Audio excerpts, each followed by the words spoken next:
इस वीडियो में हम लोग the Hindu succession amendment act 2005 यानी हिंदू उत्तराधिकारी संशोधन अधिनियम 2005 के बारे में जानेंगे। एक्ट क्या है और इस एक्ट से रिलेटेड जितनी भी इंपॉर्टेंट जानकारियां हैं ये सारी चीज़ें आपको इस वीडियो में मिलेगी।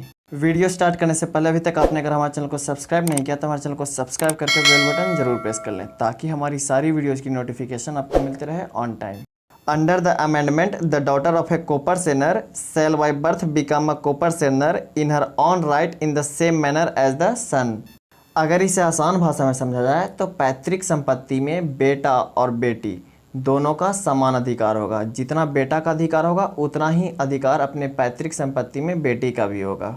अब यहाँ पे एक ध्यान देने वाली बात यह है कि पैतृक संपत्ति कहने का मतलब वैसी संपत्ति जो पिता को पूर्वजों के द्वारा मिली है, वैसी संपत्ति में ही एक बेटी का और बेटे का दोनों का समान अधिकार हो सकता है।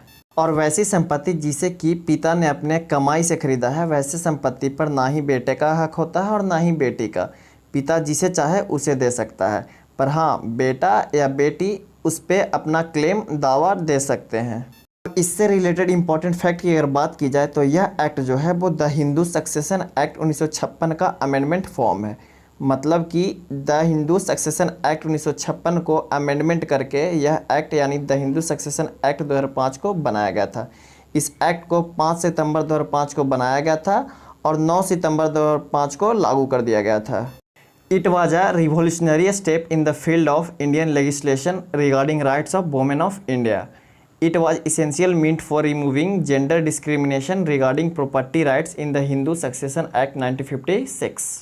जिसे कि अगर साधारण भाषा में बोला जाए तो इस एक्ट को महिलाओं के अधिकार को प्रदान करने के लिए और हमारे समाज में जेंडर डिस्क्रिमिनेशन यानी लैंगिक भेदभाव को दूर करने के लिए यह एक्ट यानी द हिंदू सक्सेशन एक्ट 1956 को लागू किया गया था, कि जिसका कि संशोधन जैसा कि मैंने आपको पहले ही बताया 2005 में किया गया था।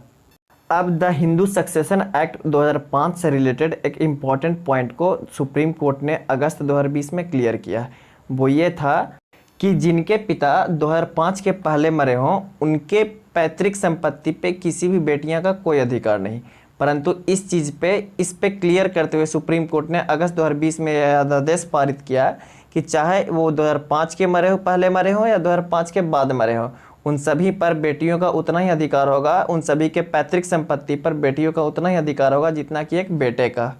अगर आपको ये वीडियो अच्छी लगी और हेल्पफुल लगी हो तो जाने से पहले हमारे वीडियो को लाइक ज़रूर करते जाएं और अभी तक आपने अगर हमारे चैनल सब्सक्राइब नहीं किया तो हमारे चैनल को सब्सक्राइब करके बेल बटन ज़रूर प्रेस कर लें ताकि हमारी सारी वीडियोज़ की नोटिफिकेशन आपको मिलते रहे ऑन टाइम।